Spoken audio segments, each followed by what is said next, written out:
Good morning students. हम India's external relations पढ़ रहे थे कि जो नेबरिंग कंट्रीज़ हैं उनके साथ इंडिया के कैसे रिलेशंस हैं, जिसमें कि पिछले लेक्चर में हम चाइना के रिगार्डिंग डिस्कस कर रहे थे कि इंडिया और चाइना के रिलेशंस के रिगार्डिंग, जिसमें हमने डिस्कस किया था कि स्टार्टिंग में जब इंडिया इंडिपेंडेंट हुआ तो इंडिया और चाइना के जो रिलेशंस थे वो काफ़ी फ्रेंडली रिलेशंस थे, काफ़ी दोनों के बीच में रिलेशंस जो थे काफ़ी, आप कह सकते हो कि फ्रेंडली, काफ़ी अच्छे रिलेशंस थे। ठीक है, उनके बीच में फिर आगे डिस्प्यूट स्टार्ट हुआ, जिसमें कि हमने डिस्प्यूट का एक रीज़न पढ़ा था तिब्बत, कि तिब्बत के रिगार्डिंग हमने डिस्कस किया था कि कैसे जो तिब्बत था वो दोनों देशों के बीच में एक डिस्प्यूट का कारण बना था। ठीक है, इसके रिगार्डिंग हमने डिस्कस कर लिया था। आज हम आगे डिस्कस करेंगे कि और क्या रीजंस रहे जिसकी वजह से कि इंडिया चाइना के बीच में वॉर हुआ था। ओके स्टूडेंट्स, तो देखिए यहाँ पर ये उस समय के जो न्यूज़पेपर्स थे उनकी हेडलाइंस दी हुई है कि किस तरह से इंडिया ने दलाई लामा को अपने यहाँ पर रखा था, उसके साथ 80 अदर्स जो थे जो नेफा में पहुँचे थे। ठीक है, ये देखिए इसके रिगार्डिंग ये दिखाया हुआ है, दलाई लामा जो अपने फॉलोअर्स के साथ यहाँ पर आ रहे हैं। तो ये चीज़ हमने डिस्कस कर ली थी। आगे देखिएगा इंडो चाइना बॉर्डर को आप देखिएगा कि तिब्बत इनके बीच में आ रहा है, लेकिन तिब्बत जो है उसको भी उसने अपने साथ शामिल कर लिया। अब इंडिया और चाइना के बॉर्डर्स दोनों आपस में मर्ज हो गए थे, आप कह सकते हो दोनों एक साथ मिल गए थे। ठीक है, यहाँ पर देखिए जनरली ये खींचने की कोशिश कर रहा है और इसमें कह रहा है कि अगर कुछ भी हुआ भाई तो इसके लिए आप खुद जिम्मेवार हो। ठीक है, चाइना जनरली इस तरह की पॉलिसी को अपनाया हुआ है कि इंडियन टेरिटरी पे वो अपना कंट्रोल करने की कोशिश कर रहा है। ठीक है, देखिए border dispute with China erupted इन 1960। नेहरू और माओ त्से जो थे उनके बीच में जनरली यहाँ पर बातचीत हो रही है। ठीक है, जिसमें कि वो नेहरू को उस चीज़ के लिए रिस्पॉन्सिबल ठहरा रहा है। इसके अलावा नेक्स्ट उसमें देखिएगा कि यहाँ पर ये कि Indian troops fall back in NEFA and Ladakh, Chinese advance pushed at heavy lost, कि चाइना ने जब अटैक किया था तो उस समय इंडिया को काफ़ी ज़्यादा नुकसान हुआ था। देखिए हिंदी चीन पहले भाई भाई होता था, अब बाय बाय हुआ चुका है, यानी कि दोनों के बीच में डिस्प्यूट्स हो चुके हैं। तो ये सारा उस चीज़ के रिगार्डिंग दिखाया हुआ है। ठीक है, कि जब चाइना ने इंडिया के ऊपर अटैक किया था। अब पहले यहाँ पर एक बार देख लीजिए वी के कृष्ण मेनन के रिगार्डिंग दिया हुआ है। देखिए डिप्लोमेट एंड मिनिस्टर, कि वी के कृष्ण मेनन थे जिस समय ये वॉर हुआ उस समय वो इंडिया के वो थे डिफेंस मिनिस्टर थे। देखिए diplomat and minister active in the labour party in UK between, की वहाँ पर यूके में जो लेबर पार्टी थी उसमें 1934 से 47 तक वो वर्किंग में रही। Indian high commissioner in UK, later head of the Indian delegation of to UN, Rajya Sabha के एमपी, लेटर लोकसभा के एमपी बने। इसके अलावा मेंबर ऑफ यूनियन कैबिनेट, की कैबिनेट के मेंबर बने 1957 में। 57 से ये डिफेंस मिनिस्टर बने थे जो कि नेहरू के काफ़ी क्लोज थे। और जब इंडिया और चाइना का वॉर हुआ, ठीक है, जिसमें कि इंडिया को हार झेलनी पड़ी थी, तब इन्होंने अपनी जो डिफेंस मिनिस्टर की पोस्ट थी उससे रिज़ाइन कर दिया था। तो ये वी के मेनन थे जिस समय इंडिया और चाइना का वॉर हुआ था, उस समय डिफेंस मिनिस्टर थे। ठीक है, अब देखिए द चाइना इन्वेजन 1960। देखिए to development strength this relations, कि इंडिया और चाइना के रिलेशनशिप जो थे, इनके दो जो चेंजेस हुए थे उनसे इन दोनों के रिलेशंस ख़राब हुए। एक तो था चाइना अनेक्स तिब्बत इन 1950, कि 1950 में चाइना ने तिब्बत को अपने साथ मिला लिया, एंड दिस दस removed a historical buffer between the two states, और इन दोनों के बीच में जो एक बफर स्टेट था उसको रिमूव कर दिया। मैंने आपको पहले बताया था कि इन दोनों के बीच में दोनों की जो बॉर्डर्स थे उनको अलग कर रहा था, वो था तिब्बत, जो कि अब नहीं रहा था। Initially the government of India did not oppose this openly, Indian government ने जो तिब्बत का इशू था उस पर ओपनली अपोज नहीं किया। But as more information came in about the suppression of Tibet culture, the Indian government grow uneasy, कि जिस समय उस समय जब लगा कि भाई इंडियन तिब्बत जो कल्चर है उसको भी ख़त्म किया जा रहा है, तब इंडिया थोड़ा सा उससे, आप कह सकते हो कि नाखुश हुआ था, उससे थोड़ा सा चाइना से नाराज़ हुआ था। The Tibet spiritual leader the Dalai Lama sought and obtained political asylum in India, और फिर तिब्बत का जो स्पिरिचुअल वहाँ का जो लीडर था दलाई लामा, उसने इंडिया में शरण ले ली थी 1950 में 59 में, और तब इनके बीच में डिस्प्यूट और ज़्यादा बढ़ गया था। और चाइना ने जब उसको ये कहा था इंडिया को कि भाई इंडिया जो है वो एंटी चाइना एक्टिविटीज़ कर रहा है, यानी कि चाइना के खिलाफ एक्टिविटीज़ कर रहा है। लिटिल अर्लियर, और देखिए थोड़ा सा इनके बीच में डिस्प्यूट का और रीज़न देखिए, ये तिब्बत का तो हम पढ़ चुके हैं। A boundary dispute had surfaced between India and China, कि चाइना और इंडिया के बीच में बाउंड्री को लेकर, बॉर्डर को लेकर डिस्प्यूट था। India claimed that boundary was a matter settled in colonial time, कि इंडिया ने कहा कि जब ब्रिटिश का रूल था उस समय इंडिया और चाइना के बीच में जो बाउंड्री के मैटर्स थे उनको सोल्व कर दिया गया था, उस समय उनको सेटल कर दिया गया था, ठीक है। But China said that any colonial decision did not apply, उन्होंने कहा कि जो अंग्रेज़ों का डिसीजन है वो मान्य नहीं है, वो अप्लाई नहीं होता है। The main dispute was about the western and eastern end of long border, तो जो मेन डिस्प्यूट था वो वेस्टर्न की तरफ और ईस्टर्न की तरफ था। चाइना क्लेम्ड 2 एरियाज, चाइना ने 2 एरियाज़ के ऊपर अपना कंट्रोल दिखाया था जो इंडियन टेरिटरीज थी। एक Aksai Chin area in Ladakh region of Jammu and Kashmir, की जम्मू कश्मीर में जो लद्दाख रीजन है वहाँ पर अक्साई चीन, उस पर चाइना ने अपना अधिकार बताया। And much of the state of Arunachal Pradesh, और एक अरुणाचल प्रदेश जो है स्टेट जो है उसके ऊपर, जिसे कि उस समय नेफा के नाम से जाना जाता था, नॉर्थ ईस्ट फ्रंटियर एजेंसी, कि चाइना ने कहा कि नेफा जो एरिया है वो उसका पार्ट है। तो इन दोनों के बीच में, इनके बीच में डिस्प्यूट हुआ। Between 1957 and 59 Chinese occupied the Aksai Chin area, कि 1957 और 1959 के में चाइना ने अक्साई चीन को ऑक्यूपाई कर लिया, कंट्रोल कर लिया। And built a strategic road there, और वहाँ पर एक रोड बनाना स्टार्ट किया। Despite a very long correspondence and discussion among top leaders, और उसके बाद जो टॉप लीडर्स थे उनमें काफ़ी ज़्यादा डिस्कशन हुआ। These differences could not be resolve, अब उनमें बातचीत भी हुई लेकिन वो मैटर्स रिजॉल्व नहीं हो पाए।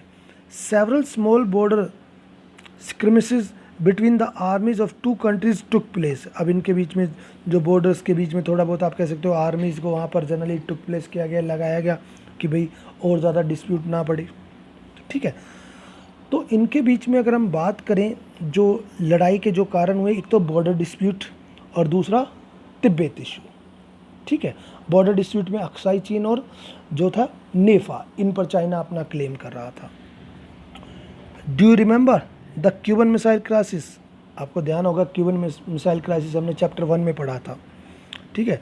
While the entire world attention was on this crisis, कि इस समय पूरे वर्ल्ड का जो क्राइसिस जो था वो तो उस समय किस पर था, जो क्यूबन मिसाइल क्राइसिस में था, क्योंकि उस समय यूएसए और यूएसएसआर के बीच में।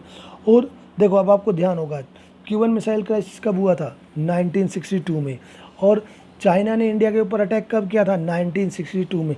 तो चाइना ने उस चीज़ का बेनिफिट उठाया कि उस समय बाकी तो कंट्रीज जो हैं वो क्यूबन मिसाइल क्राइसिस की तरफ ध्यान दे रहे हैं, और ये एक अच्छा मौका है कि जिस समय चाइना जो है इंडिया के ऊपर अटैक कर सके और उसको अपना कंट्रोल में ले सके। देखिए, while the entire world attention was on the crisis involving the 2 superpowers, China launched a swift and massive invasion in October 1962 on both the disputed region, और चाइना ने अचानक से अक्टूबर 1962 में इंडिया के 2 रीजन्स पर अटैक किया, दोनों जो डिस्प्यूटेड रीजन्स थे, एक तो अरुणाचल प्रदेश की तरफ और दूसरा लद्दाख की तरफ। The first attack lasted 1 week, कि पहला जो अटैक था वो 1 हफ्ते में ख़त्म हुआ। And Chinese forces captured some keys of areas in Arunachal Pradesh, कि अरुणाचल प्रदेश के कुछ मेन एरियाज़ थे जिन पर उसने अपना कंट्रोल कर लिया था। Second wave of attack came next month, और अगला जो अटैक आया वो नेक्स्ट मंथ आया। While the Indian forces could block the Chinese advance on the western front in Ladakh, जहाँ पर कि इंडियन आर्मी ने उनको रोकने की वहाँ पर कोशिश की थी लद्दाख की तरफ। In the east the Chinese manage to advance nearly to the entry point of Assam plain, और अगर वहाँ की बात करें, ईस्टर्न की बात करें, तो चाइना ने जनरली अपना एक एंट्री पॉइंट जो था आसाम के प्लेन्स में, यानी कि आसाम में अपना काफ़ी पार्ट पर आसाम तक वो पहुँच गई थी, वहाँ पर अपनी आर्मी को लेके आसाम के जो प्लेन्स थे। Finally China declared a unilateral cease fire, और लास्ट में चाइना ने सीज फायर कर दिया, यानी कि युद्ध को रोक दिया, जो युद्ध हो रहा था उसको रोक दिया। And its troop withdrew to where they were before the invasion begin, और फिर वापस उसके सैनिक वापस उसी पोजीशन पे चले गए जहाँ पर कि वो पहले थे। मीन्स इंडिया पर उन्होंने एक प्रेशर बनाने के लिए आप कह सकते हो कि ये अटैक किया था। The China war dented India's image at home and abroad, अब चाइना के वॉर से क्या हुआ, इंडिया की जो इमेज थी वो ख़राब हो चुकी थी, देश में भी ख़राब हो चुकी थी और इंटरनेशनल लेवल दोनों पर ख़राब हो चुकी थी। India had to approach the Americans and the British for military assistance to tide over the crisis. अब इंडिया ने जनरली अमेरिकन और ब्रिटिश जो थे, इन्होंने दोनों ने अप्रोच किया कि भाई जो एक क्राइसिस है इसको सॉल्व किया जा सके। The Soviet union remain neutral during the conflict, लेकिन सोवियत यूनियन इस युद्ध में बिल्कुल न्यूट्रल रहा, ना तो उसने इंडिया को सपोर्ट किया और ना ही उसने चाइना को सपोर्ट किया। It induced a sense of national humiliation at the same time strengthen a spirit of nationalism. अब ये जनरली जो हमारे देश की एक वो थी, उसको काफ़ी ज़्यादा नुकसान पहुंचा, इमेज को आप कह सकते हो। और अब ये भी एक वो चीज़ हुई कि इसी समय देश में नेशनलिस्ट राष्ट्रवाद को बढ़ाया जाए। Some of the top army commanders के, उस समय के आर्मी के जो टॉप कमांडर्स थे, आदर रिज़ाइन, या तो उन्होंने रिज़ाइन कर दिया या फिर रिटायर हो गए। नेहरू क्लोज एसोसिएट और उस समय के जो डिफेंस मिनिस्टर थे V Krishna Menon had to leave, उन्होंने भी कैबिनेट से रिज़ाइन कर दिया क्योंकि इंडिया की इमेज काफ़ी ज़्यादा ख़राब हो चुकी थी और उन्होंने अपने आप को इसका रिस्पॉन्सिबल माना। Nehru own nature suffered as he was very severely criticized for his native assessment of the Chinese intention and the lack of military preparedness। अब नेहरू की भी काफ़ी ज़्यादा आलोचना हुई थी कि उन्होंने अपनी मिलिट्री को प्रिपेयर नहीं रखा। इसके अलावा चाइना की जो नीयत थी उस पर उन्होंने ध्यान नहीं दिया, जिसकी वजह से कि इंडिया को इतना ज़्यादा नुकसान उठाना पड़ा है। For the first time a no confidence motion against his government was moved, और पहली बार, ध्यान रखिएगा, ये पहली बार नो कॉन्फिडेंस मोशन लाया गया था कांग्रेस की गवर्नमेंट यानी कि नेहरू की गवर्नमेंट के खिलाफ पार्लियामेंट में, और उस पर लोकसभा में डिबेट हुई। Soon thereafter the Congress lost some key by elections of Lok Sabha, और उस समय लोकसभा के इलेक्शंस हुए जिसमें कि जो बाई इलेक्शंस हुए थे उसमें कांग्रेस पार्टी हार गई थी। The political mood of the country had began to change, अब लोगों का जो मूड था वो अब चेंज होना स्टार्ट हो गया कि कांग्रेस से अब वो भी ये होने लगे भी कांग्रेस ने देश की सिक्योरिटी की तरफ ज़्यादा ध्यान नहीं दिया, जिसकी वजह से कि इंडिया को इतना ज़्यादा इंसल्ट फेस करना पड़ा है। तो लोगों का भी मूड अब चेंज हो चुका था। ओके, तो जनरली ये एक इंडिया और जो चाइना के बीच में जो वॉर हुआ उसके रिगार्डिंग है। ठीक है, आगे देखिएगा। The Sino Indian conflict affected the opposition as well, opposition पर भी इसका काफ़ी ज़्यादा असर हुआ। This and the growing rift between the China and the Soviet Union created an irreconcilable differences between the Communist Party of India. अब देखिए, CPI जो पार्टी थी उसमें भी इस समय डिस्प्यूट हो गए थे कि भाई एक तो चाइना ने अटैक किया था उसको सपोर्ट कर रही थी और दूसरी जो थी जो रशिया को सपोर्ट, तो इसी के चलते हुए आपने पढ़ा होगा कि 1964 में सीपीआई जो थी वो भी दो हिस्सों में डिवाइड हो गई, तो उनके बीच में डिफरेंसेस हुए जिससे कि वो पार्टी डिवाइड हो गई थी।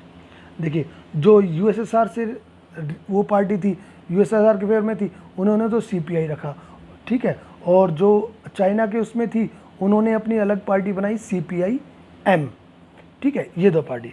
इन the wake of China war many leaders of what became CPI M were arrested for being pro China, और उस समय सीपीआई एम के काफ़ी लीडर्स को अरेस्ट किया गया था क्योंकि वो चाइना को सपोर्ट कर रहे थे। The war with China alerted Indian leadership to the volatile situation in the north east region, और इसके बाद इंडियन जो लीडरशिप थी उन्होंने भी ध्यान दिया कि भाई अलर्ट हो गए थे कि भाई जो नॉर्थ ईस्ट रीजन है वहाँ पर हमें और ज़्यादा ध्यान देने की ज़रूरत है।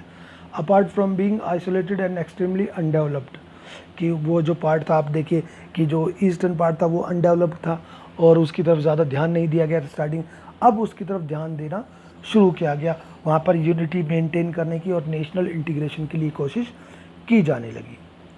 This process of its reorganisation began soon after the China war, और वहाँ पर उसका रीऑर्गेनाइज करने के लिए चाइना वॉर के बाद उस एरिया की तरफ ध्यान दिया गया, क्योंकि उन्होंने देखा कि अगर अभी भी इस एरिया की तरफ ध्यान नहीं दिया गया तो लोग ही खुद यहाँ से अलग होने की कोशिश करेंगे और चाइना उस चीज़ का बेनिफिट उठाकर जो ईस्टर्न पार्ट है उस पर अपना अधिकार कर लेगा। नागालैंड वाज ग्रांटेड स्टेटहुड, अब इसके बाद नागालैंड को स्टेट का दर्जा दिया गया। मणिपुर एंड त्रिपुरा, दो union territories were given the right to elect, और त्रिपुरा और मणिपुर को भी ये अधिकार दिया गया कि वो अपनी लेजिस्लेटिव असेंबलीज़ को भी चुन सकते हैं, यानी कि उनको आप कह सकते हो हाफ स्टेट का दर्जा दिया गया, ठीक है।